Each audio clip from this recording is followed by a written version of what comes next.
This is CGTN, China Global Television Network.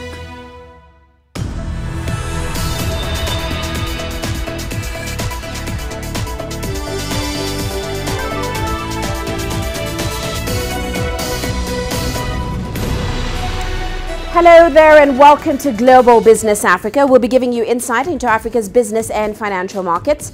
I'm Uche Okoronkwo, coming to you from Kenya's capital, Nairobi. Let's start with a look at the markets. Now, emerging market shares were a little changed today as investors' appetite for risk suddenly waned, and that's following the IMF's decision to cut its global growth forecast and fresh trade tensions between the US and Europe. Now, markets were a little more upbeat on the continent, except in Nigeria, where we saw FMCGs were a drag on the all-share index. GlaxoSmithKline and PZ Cussons both sliding about 10% today. Over at South Africa's JSE, the all-share was firmer, and that's due to strong performances from local retailers and, of course, Naspers. We saw the food and drug retailers index adding about 1.84% on the day. Now, also coming up on the show, a UK court ruled Zambian villagers can sue mining company Vedanta.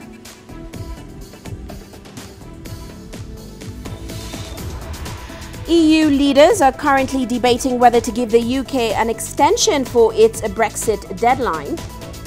And Nissan ups the ante with a $230 million investment in South Africa. Well, let's start off with that Vedanta lawsuit. The UK Supreme Court has granted nearly 2,000 Zambian villagers the right to sue the mining giant Vedanta over alleged pollution. Now, the India-listed company, which delisted from London last year, appealed a lower court ruling that a pollution case involving its unit be heard in England. However, the Supreme Court dismissed its appeal, saying the Zambian villagers could pursue their case through the English courts. Now, the landmark judgment opens the doors to a range of other cases to be brought against parent companies based in the UK for the actions of their subsidiaries overseas. Well, let's get the details on this decision from Richard Bestick. He now joins us in London. Richard, welcome to the show. Now, of course, we know Vedanta has come out saying today's decision is certainly not a judgment on the merits of their claims. But what does this mean for the nearly 2,000 Zambian villagers who, of course, are alleging that their land and their livelihoods were destroyed by the firm? What do you expect to happen next, Richard? Uche, the case, a classic David and Goliath battle, now goes on following the ruling, and significantly it goes on here before a British court. The court took account of the financial position of the villagers. They're not rich people, quite the opposite, and these cases, fully loaded with high-paid lawyers, can drain the pockets of even the richest. The ruling, though, makes it possible for those living near the huge Nchanga copper mine in Zambia to at least present a case for compensation for damage which they allege has been caused to their health and the health of their livestock. They claim their water supplies have been poisoned. As you say, Uche, the company argues this ruling is procedural and isn't a reflection on the rights and wrongs of the matter. However, in the eyes of campaigners at least, it is a step forward for the villagers and has been widely welcomed by them. And Richard, of course, we hear the law firm which represents the villagers saying that it will press ahead to bring to trial the case in the UK. Give us a sense of why this case was referred to the British Supreme Court in the first place. Well, Nchanga copper mine is owned by a Zambian company called KCM, the parent company of which is Vedanta. And although originally from India, Vedanta is now UK based. So that makes the link with the UK. But it goes a little further than that, Uche. The Supreme Court here said the lawsuit could proceed in London because the claimants would never be able to match Vedanta's ability to pay legal fees, and Zambia doesn't permit no-win, no-fee arrangements. In short, the villagers would struggle to access justice in Zambia, according to the Supreme Court. Uche. Now, of course, this case could have major implications for large multinationals who, of course, operate overseas. And not too long ago, we saw a group of Nigerians losing a similar case after a court in London decided they couldn't pursue claims against Royal Dutch Shell in London. Now, give us a sense of what this case, what the implications of this case are for huge multinationals like Shell and Unilever. Absolutely, Uche. The ruling could affect a number of ongoing cases. As you say, Lee Day, the legal practice representing the Zambians, is also representing 40,000 Nigerian fishermen who are bringing a claim against Royal Dutch Shell over alleged oil spills in the Niger Delta. The Nigerian claimants are also, like the Zambians, appealing to the Supreme Court about whether the case can be heard in London. But the ruling is significant because it paves the way for other claims around the world, in Brazil, India and Kenya. Multinational corporations will certainly be paying close attention to the legal minutiae of it all, Uche. Quite right. Well, it's always great to have you on the show, Richard. Richard Bestick joining us there in London. Well, let's move on now. Africa's largest and busiest airport is getting a new special economic zone. International fresh produce giant Into Food has now partnered with the Gauteng Industrial Development Agency to construct part of the zone next to the OR Tambo International Airport in Johannesburg. Here's CGTN Sumitra Naidu with more on that story. Construction of the first phase began in January 2018. This factory spans 22,708 square meters and is home to the second largest refrigeration plant in the world, making the facility the largest food processing operation in the Southern Hemisphere. The partnership between us and government actually arose from our desire to move from our Boksburg facility. The Boksburg facility was becoming quite old and we were full, so we needed more capacity. And it was an ideal opportunity for us because it gives us the opportunity to grow our business, but also puts us close to the airport where an export is a key strategy for us going forward. The Gauteng Industrial Development Zone has committed $9.5 million to the project. A further investment will be made once the development is completed.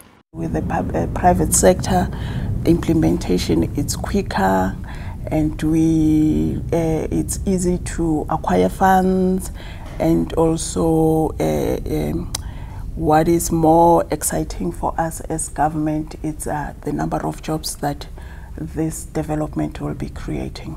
This new facility has already created 600 jobs. An additional 5,000 jobs will be created across the agricultural value chain. Into Foods has invested $17 million in the facility and is expecting a healthy return fairly soon. The company says it's well positioned for growth. As a company, we're investing across South Africa as well. In this year we will commission another 3 factories, albeit not on the same scale as the Bonero development, but within Into Food we are growing. We're a successful business. We are seeing opportunities to invest in South Africa, and we're committed to South Africa and making further investments in the country. The development zone will be made up of 3 areas in total and is to be completed by 2021, a feat that will bring much needed economic growth and unemployment relief to the area. Sumitra Naidu, CGTN, Kempton Park, Johannesburg.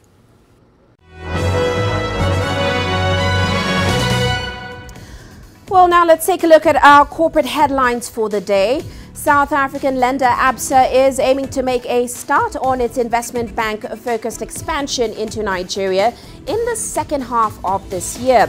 Now, the financial service provider has been trying to make its name as a standalone bank after separating from Britain's Barclays. The bank currently has a representative office in Nigeria but needs to up the ante in order to meet its ambitions. And still in South Africa, state-owned rail company Transnet has announced that its chief executive for freight rail, Ravi Nair, has resigned following his suspension in March. Nair was one of the company's 4 executive committee members that were suspended mid-last month with immediate effect for alleged misconduct. And Japanese car maker Nissan plans to invest a further $213 million in its South African plant to prepare for production of its latest version of the Navara pickup. Now, the investment will increase the plant's current production capacity by 30,000 as well as create about 400 direct jobs. We'll bring you a more detailed report of this investment a little later on in the show. And finally, Nigerian airline operator Dana Air has disclosed that it will be taking delivery of 3 Boeing 737s this year as it increases and expands its fleet for operation. One Boeing 737 will arrive in Nigeria in the second quarter of this year, while the 2 others are expected to be added to the fleet before the end of 2019. And that's a look at our corporate headlines. Well, we're heading into a short break. Here's a look at what's coming up.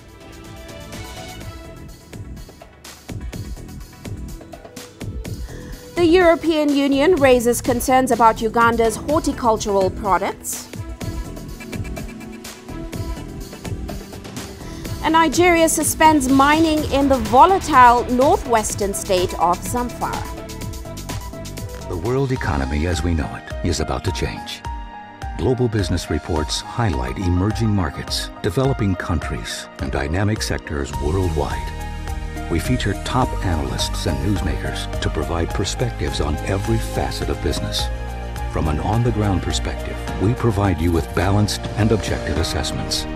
Fast, sharp, and insightful. Global business.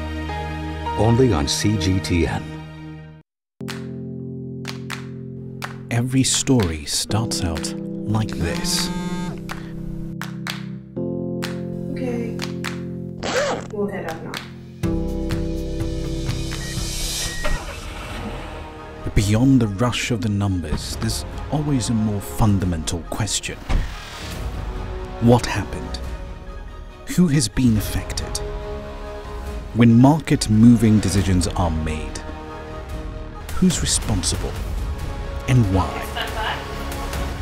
Let's get some reaction on ground. Joining us in Johannesburg is Uche Okoronkwo.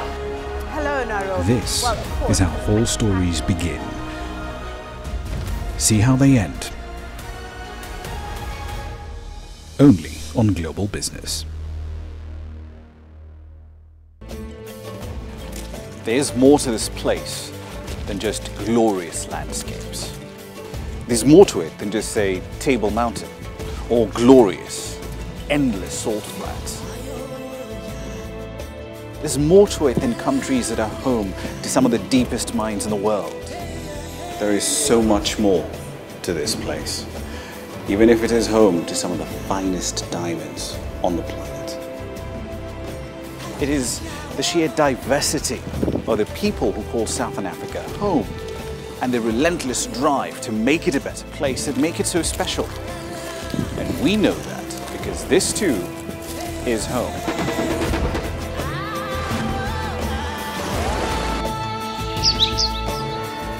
No one knows Southern Africa like we do. CGTN. See the difference.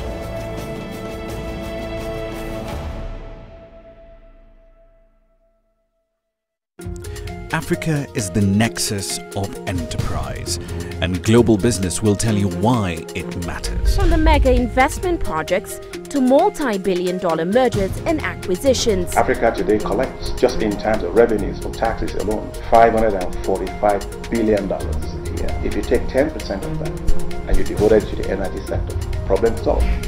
All this on Global Business, weekdays at this time on CGTN.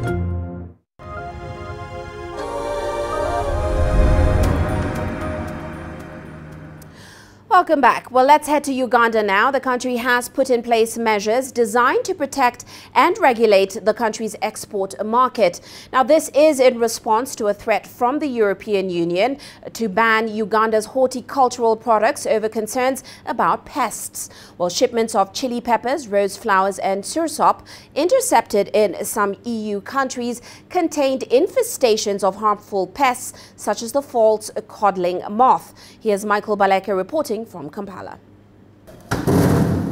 Sorting for export, Uganda is putting new rules in place for consignments of fruits and vegetables leaving the country.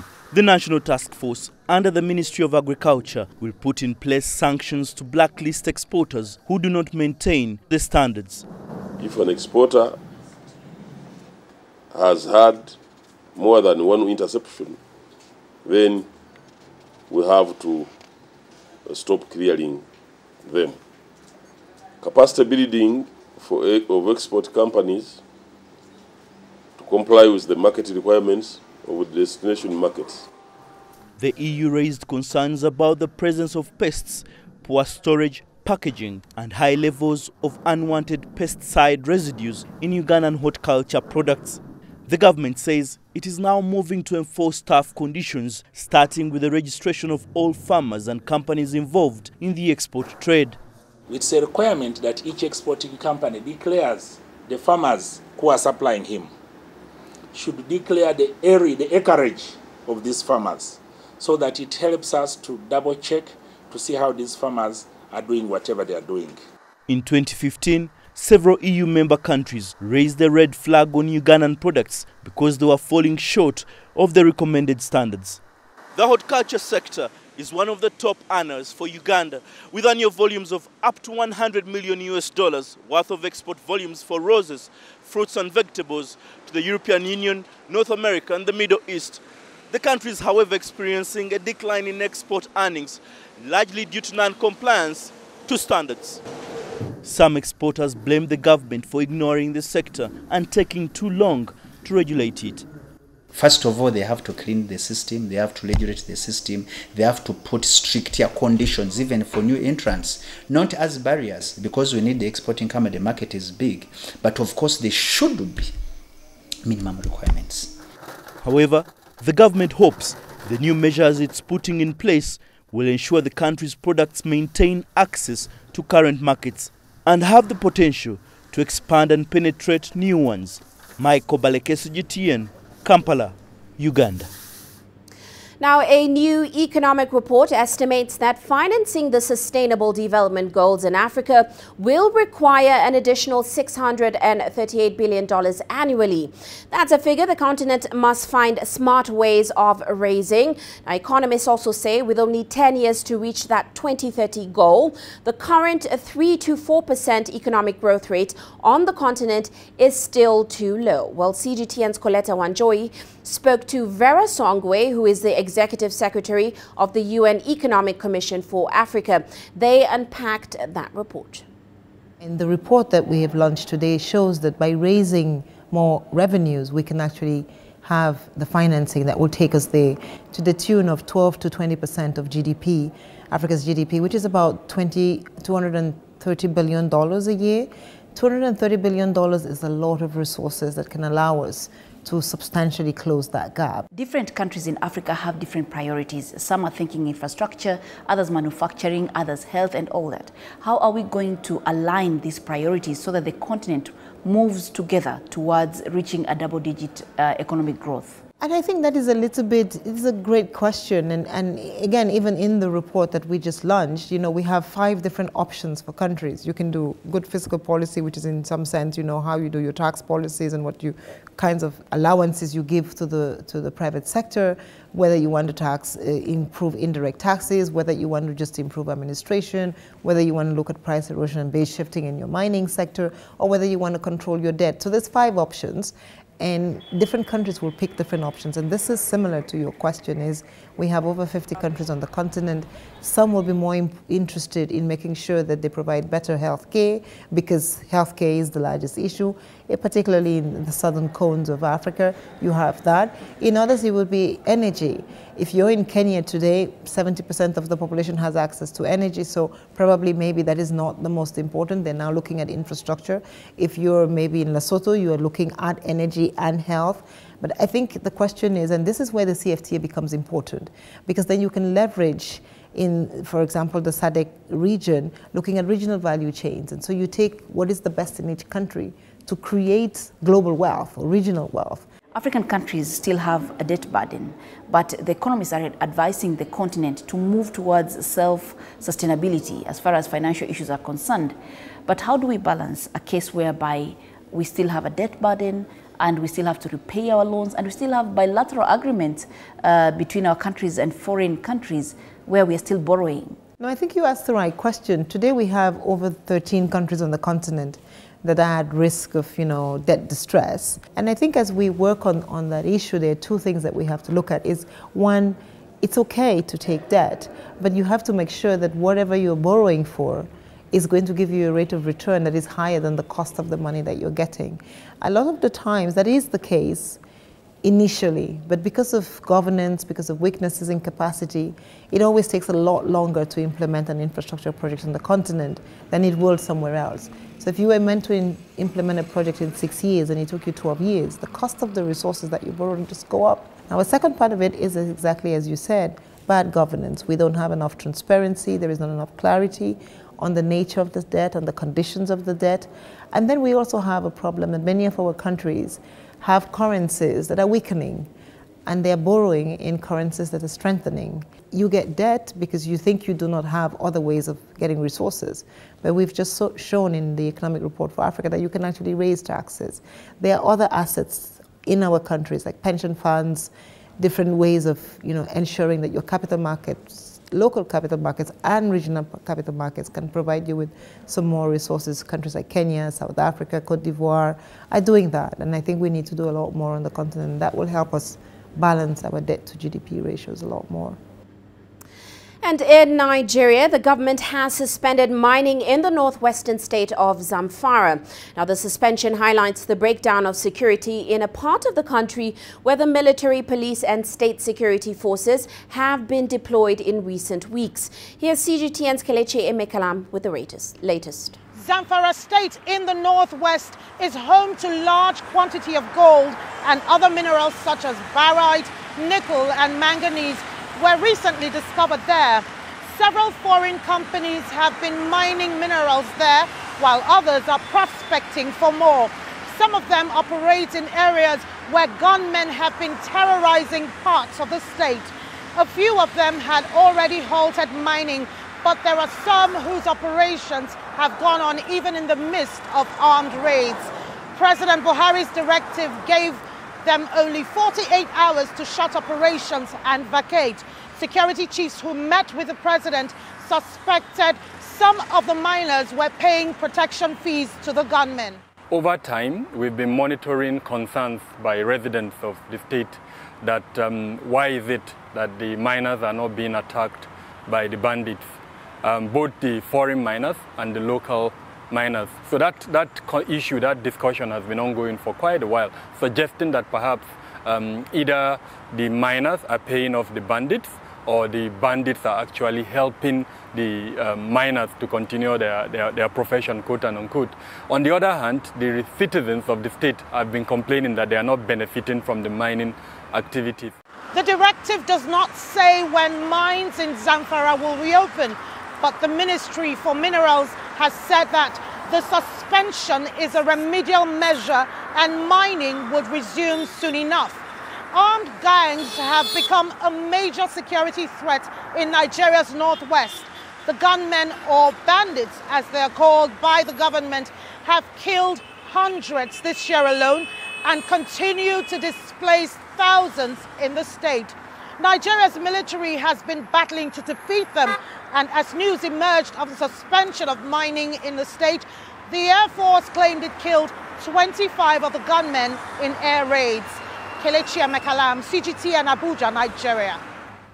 Meanwhile, China signed a memorandum of understanding with the government of South Sudan for the renovation of a new bridge and the modernization of a health facility in the country. Now, the Chinese government formally injected about $33 million to upgrade the country's Juba teaching hospital. They are now working on modernizing its facilities at the capital's referral hospital. CGTN's Patrick Oyet with more. The Chinese ambassador to South Sudan signed a memorandum of understanding on Tuesday promising investment to modernize Juba's teaching hospital and build a bridge in Wau in northwestern part of the country. The Jur River Bridge is to be designed and constructed by China. It is one of the key infrastructure. So far, China had helped provide help to South Sudan. Yeah. And we will send, after the signing of the agreement, we will send a team as soon as possible to make a further thorough assessment of the cost of the bridge. It will be supported by the Chinese grant. Yeah. South Sudan's government is keen to encourage investment. Many roads in the country are poorly maintained. Some become cut off from the capital Juba during the country's rainy season. Rains have even caused bridges to collapse. And in terms of the country's health facilities, there are a few of them, and those that are there are often poorly equipped. Through the ChinaEU, they are building new facilities within the Juba Teaching Hospital. Phase 1 is almost finished, and the agreement we have just signed, the exchange of letters, is to fast track and move the project forward to phase 2. In addition to the funding, China wants South Sudan's political leaders to commit to the implementation of the country's peace deal to ensure stability around its investments. So there's a lot of things now we are working with South Sudanese government and the people. We hope that the peace will finally come to South Sudan. And China will always be ready to support the peace process and the efforts made by South Sudanese people and the government. And over in Burkina Faso, over 1,500 national and international energy sector stakeholders attended the African Energy and Renewable Energy Week. Now, this edition's theme was politics and innovations for successful energy transition. Here's CGTN's Atack with more on that story. This event focuses on addressing the need to offer sufficient energy in Africa. Participants came up with solutions on capacity building in the renewable energy sector, as well as quality energy services. 60% of the sub-Saharan African population, that's about 600 million people, have no access to electricity. In rural areas, this figure reaches about 80%. On average, industrial production is shut down 56 days a year. That's almost 2 months because there's not enough electricity. Our countries therefore face a dual energy challenge, meeting the need for the majority of the population who do not have access to basic services due to lack of energy, and at the same time participating in the transition to cleaner and low-carbon energy and energy systems. Qui n'a pas accès à des services de base. The forum suggested looking to financial institutions to fund sustainable energy projects. It also highlighted how investments from foreign companies could boost the private sector. There are independent producers who have the means and who will come with 155 megawatts of solar power with 5 developers. This will allow Burkina Faso to benefit from private investments because we liberalize the sector under Law 14. This means that we have allowed any investor who has the means to come invest in Burkina Faso to generate and resell energy. We have many opportunities in Africa. Africa suffers electricity shortage now, but here we see there is plenty of solar energy. In Burkina, in other countries, there are plenty of solar. So we see we can do some business here. We can help to build solar power plant. We can help to build transmission lines to distribute electricity to factories, to houses, and to commercial centers. Policies and innovations presented at the forum look to build Africa's renewable energy capacity. This includes a scientific program for undergraduate and postgraduate scholars to ensure renewable energy development. Atack, CGTN. Well, you're watching Global Business Africa. Let's take a quick break now, still to come.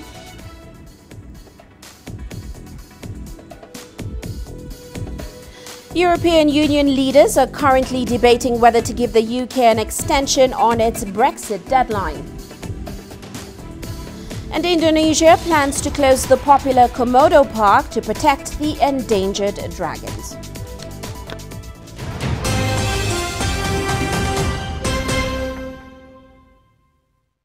Business in Africa is at a crossroads. We celebrate those who are adopting and thriving despite the challenges, from grassroots to big businesses. Global Business takes you along for the ride as we track the making of a giant. Only on CGTN. For look at economic data out of the country, the country's foreign currency reserves. With a dedicated and diverse team of anchors, CGTN now brings Africa to the palm of your hand. I'm Penina Karibe in the heart of Nairobi, which is bustling. From everyday heroes to the continent's most powerful figures, we bring their voices to you. We haven't changed. And this is something most of us are very excited about. We bring you news that's changing perspectives. I'm Uche Okoronkwo reporting from Nairobi's city center. News that brings Africa to the world.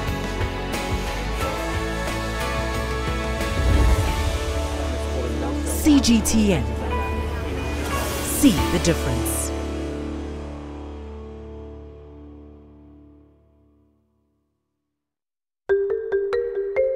How will your world change today? What happens here? What happens there? Or what you make happen for yourself? If it matters to you, it matters to us too. Your stories are these stories that need to be told. Africa Live. Find your voice.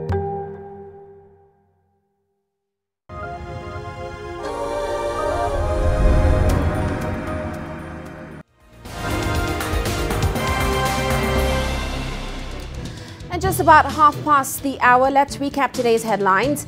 Now, a day after the appointment of Abdelkader Ben Salah as Algeria's interim president, there has been opposition on the streets of the capital, Algiers. The protesters are calling for his replacement, claiming Ben Salah does not represent their interests.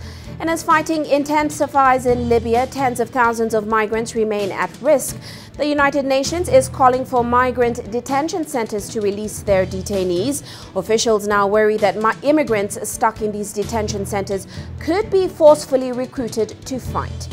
And lastly, in Sudan, President Omar al-Bashir chaired a meeting of the Supreme Commission for National Dialogue. That meeting took place as protesters continued to call for his resignation.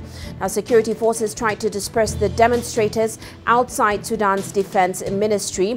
According to the opposition party, about 20 people have been killed and dozens more wounded. And that's a recap of today's headlines.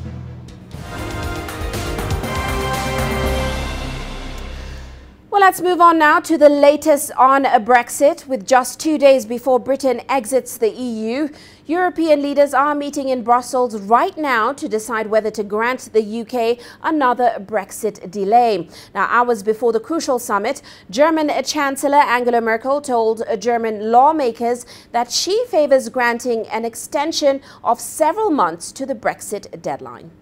Ich sage für die deutsche Bundesregierung, dass I am speaking for the German government that a disorderly departure of the UK from the EU is not in our interest.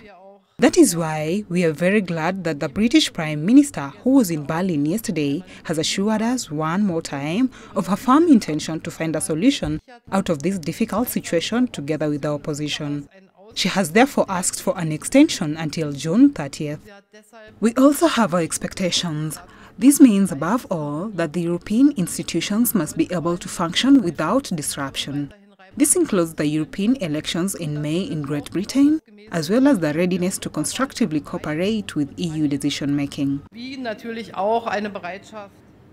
Well, let's check in on that emergency summit. Mariam Zaidi now joins us in Brussels. Welcome to the show, Mariam. Now, as that meeting continues, it is widely expected that the European Council could possibly grant the UK a longer flexible extension. What do you know so far about the meeting?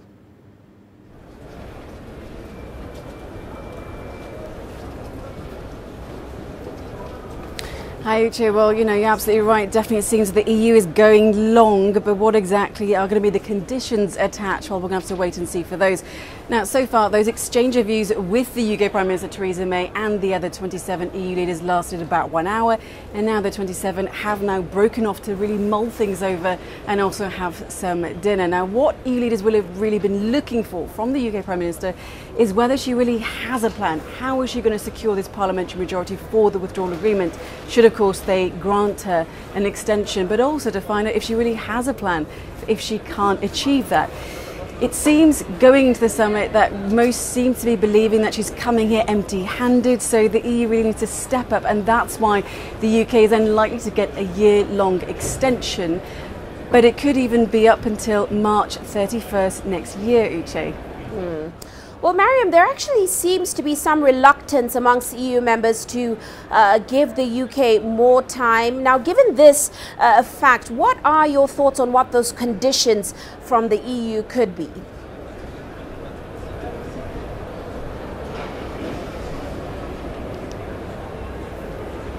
Well, definitely the French President Emmanuel Macron is leading that charge for conditions. He's not expected, of course, to try to humiliate Theresa May here, but, you know, he does want some conditions. One thing to point out, though, is that legally, the EU can't really bind the UK to that. I spoke to a Belgian Green MEP, Philippe Lambert, who said that as long as the UK is a member state, it has all the rights and duty of any member state. But as we know, it is, of course, trying to leave the European Union. So given that, the EU is then trying to attach political conditions to serve as a kind of reminder, you could say, of the UK's place within the bloc as a member that is, of course, leaving.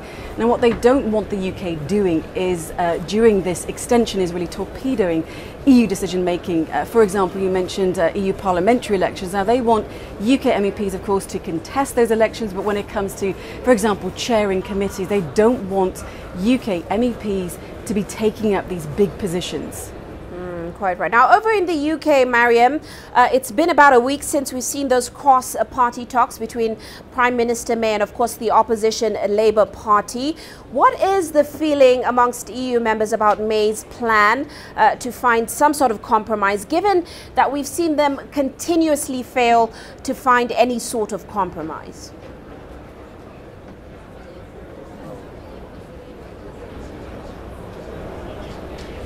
Well, it's a bit of a take it or leave it and fall off the no-deal Brexit cliff edge and face the abyss in 2 days approach. They don't really think that she has a plan, and, you know, as we were saying, these cross-party talks with the UK opposition, the Labour Party, are still ongoing, and they really don't seem to have found any clear position yet. But, you know, where the UK is at is possibly best summed up, you could say, from the Irish Taoiseach. Now, he said that they understand that the UK is, of course, in a difficult position, that they don't want to leave without a deal, but they don't want the deal on the table. Plus, half the population wants to stay. So there is some sort of level of understanding and even sympathy for Theresa May. But by giving her a one-year flex extension, they can also kick the Brexit can down the road and, for once, possibly focus on the EU project, Uche. Well, as always, great to have you on the show, Mariam. Of course, that's Mariam Zaidi joining us there in Brussels. Well, let's move on. China and the European Union have agreed to improve market access and wrap up an investment treaty by the end of next year. This, of course, as Chinese Premier Li Keqiang visits Europe. Here's CGTN's Mariam Zaidi once more with those details. It's one of the most profitable relationships on earth. According to the head of the European Commission, China and the European Union do nearly $1.7 billion of trade every day. Together, they account for a large chunk of the world's GDP. But whereas China exported some $422 billion into the EU, investments flowing the other way from the EU into China was about half of that. EU companies have long lobbied for better access to Chinese markets. At the EU-China summit in Brussels on Tuesday, a breakthrough, with China promising equal treatment for European companies. We both believe that we need to uphold multilateralism and free trade, and we need to advance China-EU cooperation, as we are two important forces for peace and development in the world. Premier Li said foreign companies would not be forced to hand over sensitive information as a trade-off for operating in China. He agreed to set up a dispute mechanism for handling complaints. The EU Commission President welcomed the change. The European position is clear. We believe in China and we believe in our partnership. And we are ready to work together and at the same time to be more ambitious in standing up for our interests and values. China also committed to World Trade Organization reform with respect to industry subsidies to make it easier for foreign investors to get access to Chinese markets. The two sides reaffirmed their joint commitment to cooperate on WTO reform to ensure its continued relevance and allow it to address global trade challenges. To this end, both sides will intensify the discussions with the aim of strengthening international rules on industrial subsidies. And in Brussels, both sides agreed to conclude their comprehensive agreement on investment by 2020. And that could really help to eliminate barriers and improve market access, especially for European companies. Mariam Zaidi, CGTN, Brussels. Meanwhile, the International Monetary Fund has reduced its original forecast for this year's global economy from 3.5% to 3.3%. Now, the international financier says many downside risks persist, including a looming trade battle between the United States and the EU. Here's CGTN's Owen Fairclough explaining. This time last year, the International Monetary Fund was so confident in the global economy, it was revising its growth forecast upwards, but not anymore. With this weakness expected to persist into the first half of 2019, our new World Economic Outlook projects a slowdown in growth in 2019 for 70% of the global economy. The IMF is so discouraged it's reduced its original forecast of nearly 4% growth for this year to 3.3%. So what's gone wrong? A US-China trade war that led to a substantial drop in Chinese exports to the US was a big factor. Between them, these countries drive more than a third of global economic output. The IMF thinks less developed economies such as Turkey and Argentina will help growth pick up, but not without multiple caveats. There are many downside risks. Tensions in trade policy could flare up again and play out in other areas, such as the auto sector, with large disruptions to global supply chains. Growth in systemic countries, areas like the euro area and China could surprise on the downside. And the risks surrounding Brexit remain heightened. Heightened and time critical as the UK races against the clock to negotiate an extension to its Brexit negotiations so it can avoid crashing out of the EU this Friday. Owen Fairclough, CGTN. Now, tourists to Indonesia will likely be barred from the popular Komodo island starting August this year. Authorities in the country are being forced to take this decision in light of reports of Komodo dragons being smuggled and sold overseas. Well, tourism companies say the closure could hurt Indonesia's economy. Here's CGTN Silkina Al-Huluwalia with more. The Indonesian government has decided to temporarily close the highly popular Komodo National Park to tourists and visitors. Although the plan is considered to have a significant impact on regional income, experts say the move is important to boost the Komodo dragon population in the island. Wildlife smuggling is also a huge concern in Indonesia. Police in East Java recently arrested 5 people accused of smuggling Komodo dragons and other protected animals on social media, supposedly for medicinal purposes. Yes, it's a worrying situation. What used to be traditional businesses now has moved into online. And because of that, it's very difficult to trace. But the government has also taken few steps ahead, including the investigation in the cybercrime unit, to try to mitigate trading of wildlife specimens online. However, many tourism agencies are worried that their businesses will collapse if the Komodo Park is completely closed for a long time. In 2017, more than 120,000 tourists visited the park, and between January to August of 2018, the total national park visitors exceeded 126,000 people. As you know, many big investments are doing there. There are many new hotels. They invest transportation. They invest the boat, the life aboard. They invest the diving equipment. Years by years, the government of Indonesia is promoting for wonderful Indonesia with the logo of this giant lizard, our lovely Komodo. And as we know, overseas friends, their planning is about 2 or 3 years ago, 3 years before.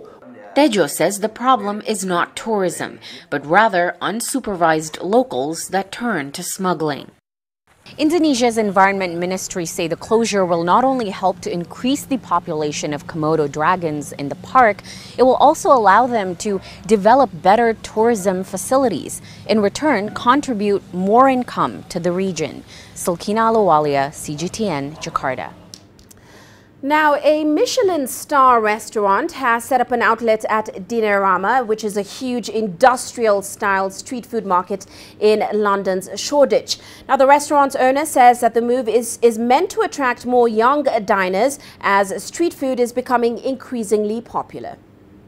From the outside, it looks almost disused. But Dinerama here in the trendy East End of London is becoming a hub for street food. The latest business to join the scene is Pied-à-Terre, a name more associated with fine dining in the capital. Pied-à-Terre is one of London's longest standing restaurants. We're 27 years on Charlotte Street, 26 years in Michelin. If we don't change and evolve, we won't be there for the next generation of millenniums to come and eat with us. So I want to get in front of a new audience. I want to show them what it is that we do. Over in the more upmarket West End of London, this is the environment that the brand is more accustomed to. The venue's French cuisine has been awarded at least 1 Michelin star since 1993. Here at the traditional Pied-à-Terre restaurant in central London, it's a pretty fancy affair. There are white tablecloths and a 2-course menu that'll cost you about $85. In contrast, the options at Cook Love are about 1/10 of that price on average. So is there a concern that the affordability of street food could be cheapening the brand? The maths add up because we're in a street food festival where we're paying a percentage of our turnover to the organisers. I don't have business rates, which is a killer. I don't have rent. More broadly, street food is becoming increasingly popular in the British capital. A string of new venues dedicated to it have opened in recent years, including in established areas like London Bridge and King's Cross. I think it has changed. I think we're there. If you've got one Michelin-starred operation, for example, with quite a high price point, then you can bring people into your brand still at a lower, more accessible price point. Hopefully they'll have a great experience and then might come back for that special occasion and spend a little bit more with you. Whether it's the convenience or the cost, street food has captured the imagination of Londoners, and it's drawing in some of its most prestigious restaurants, meaning Michelin-starred food could soon be coming to a street near you.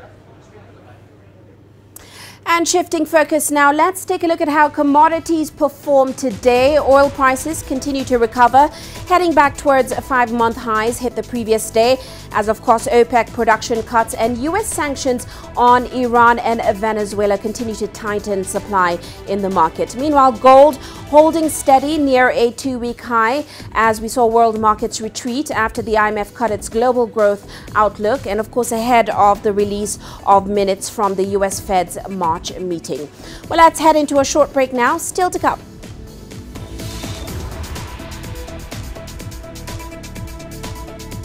Nissan ups the ante with a $213 million investment in South Africa, and thousands flock to Tunisia's 35th International Book Fair.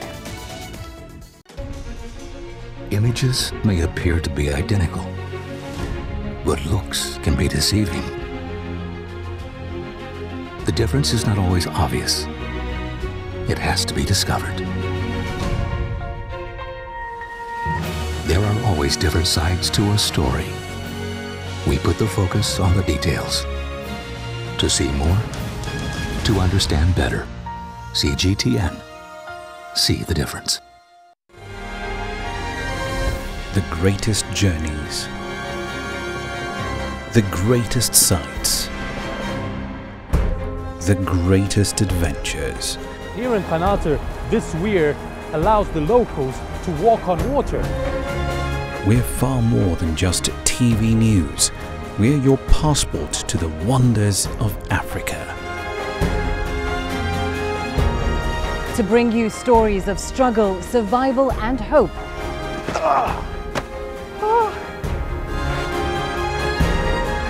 So let's explore.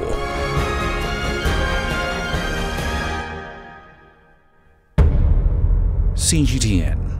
See the difference. You don't find the stories of North Africa by sitting on the sidelines.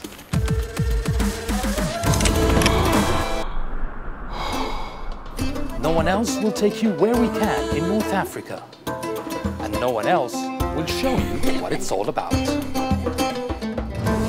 CGTN, see the difference.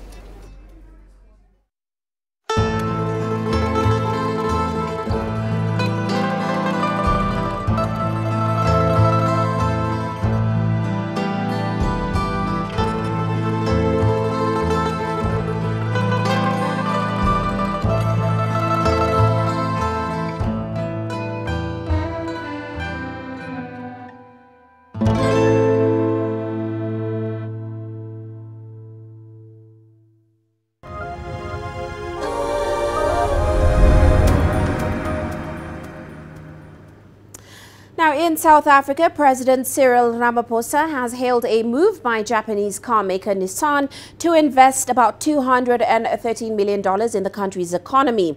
The investment by the automaker is in line with South Africa's pursuit to raise $100.6 billion in investments over the next 5 years. CGTN's Angelo Coppola has more. The auto sector is a key part of the South African economy. It employs 110,000 people and contributes 13.9% of all exports. To boost that impact, Nissan announced a $210 million investment in its South African operations. This investment is important in Cyril Ramaphosa's $100 billion 5-year investment drive. As is demonstrated at this plant, our partnership creates jobs and builds a skillfully trained workforce on the back of innovation as well as technology. This gives our companies and our country a competitive edge. The international manufacturer has been in South Africa since 1966, and its latest investment will cement the country as its African continental base. The $3 billion investment is predominantly in facilities and tooling, mainly on our side. For example, we are bringing in new stamping presses in our press plant. In addition to that is investment in supplier tooling. So effectively the investment is not necessarily building new plants, it's actually in tooling for the new model between us and our suppliers, as well as also skill creation. International investors and manufacturers look for several things when taking strategic long-term decisions. Policy consistency and clarity in government incentive investment schemes are a key ingredient. This is absolutely key for a strong OEM, international OEM, to build the future, because automotive industry is not a short-term action, it's a long vision and long-term construction. The auto sector investment schemes provided by government are a success story, and it's hoping to be emulated in other industry sectors. We've got the clothing and textile competitiveness program, which has also produced good results, and we are in the process of trying to finalise a master plan for that particular sector. We've also got a sector-specific program for example, agro-processing. And then for general manufacturing, including fast-moving consumer goods and industries like that, we have a range of tax incentives and other incentives. I'm Angelo Coppola for CGTN in Tshwane, South Africa. And in Tunisia, over 20,000 visitors have attended the International Book Fair in Tunis so far. It is one of the oldest and largest book fairs in North Africa, where writers and publishing houses can come together to keep the culture of reading alive. Well, Chinese publishers are bringing books translated into French or Arabic to help Tunisians learn more about China's past and present. CGTN's Adnan Shaoshi tells us more. The 35th edition of the International Book Fair of Tunis has opened at the Convention Center, north of the capital city. 319 publishing houses from 24 countries, including 116 Arab, African and international exhibitors, are partaking in the book fair. It is considered as one of the most important cultural events of the year in the North African state. This is our fourth participation as a publishing house. We are selling stories and sources of inspiration, not paper. There is a great demand for books. This is unbelievable. I thought that people no longer read. Imen organizes workshops for children. She spends several hours reading, then explaining tales to young boys and girls. Rewriting the stories and acting is one of the favorite and most attractive activities at the book fair. Reading, creating scenes from the tales, then acting in a public space is an extraordinary exercise. Children nurture their imagination and increase book attractiveness. Some people have come from distant towns and cities to partake in workshops and to buy new books. I have traveled for 300 kilometers to attend this workshop and to buy books from the fair. I'm passionate about reading. I am discovering the world through books.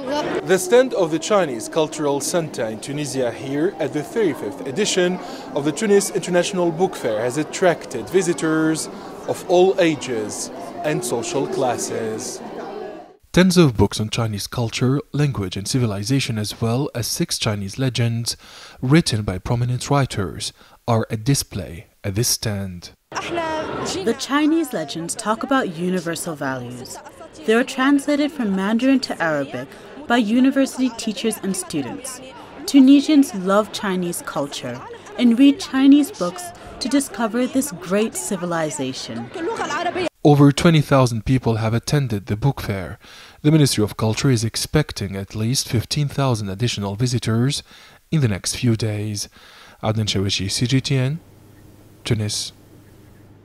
Well, before we go, let's check in on Africa's currencies today. South Africa's rand surprising traders after it breached that psychologically important 14 rand per dollar level for the first time since late February. Now, its stability, in spite of some global concerns over slowing economic growth, was further supported by the ECB promising continued stimulus. Meanwhile, Kenya's shilling strengthening against the dollar today was helped by remittances. And that's it for this edition of Global Business Africa. Remember, you can send your feedback to the contacts on your screen. You can also follow us on our various digital media platforms. From me, Uche Okoronkwo, and of course the rest of the team, thanks for watching.